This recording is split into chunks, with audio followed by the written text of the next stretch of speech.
Assalamu alaikum everyone. So welcome back to not Pepe, Bonk update today. And Bonk, what is Bonk doing, right?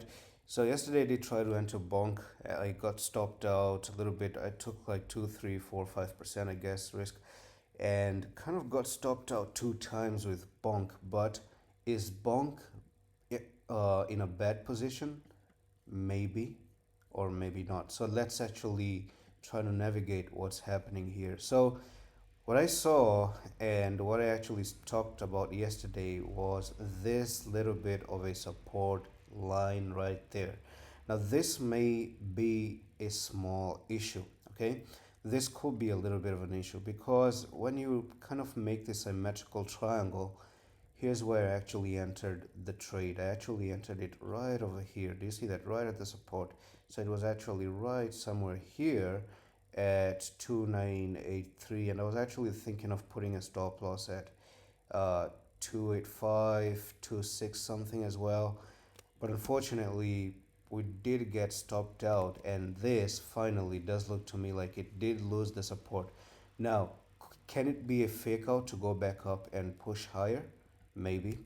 Okay, it could be. You can actually see Bonk going up here, and if it does that, this is clearly just a fake out and nothing else, right? Secondly, is that even though I'm not very bearish on the general market. General market, I mean that I think overall crypto still has the room to push higher. Okay, and if other coins have the room to push a little bit higher, I think the Bonk as well can have the very same room to push higher as well. But we're gonna see about that.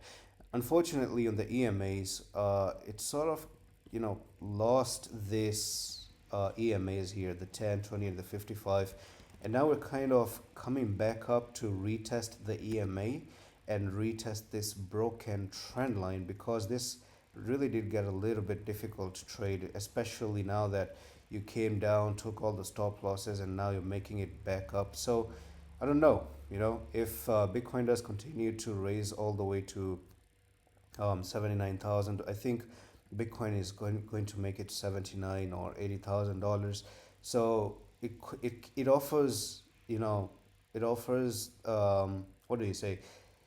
It becomes hard for me to say that Bonk is going to go down, even though there are some few resistances that support that are being lost right now. But due to Bitcoin and how Bitcoin make it pushing, I think there are chances where we could be looking at Bonk actually making a fake out and continue to kind of rise to the upside. So that's all for the video, and I'm going to see you in the next one. Allah Hafiz.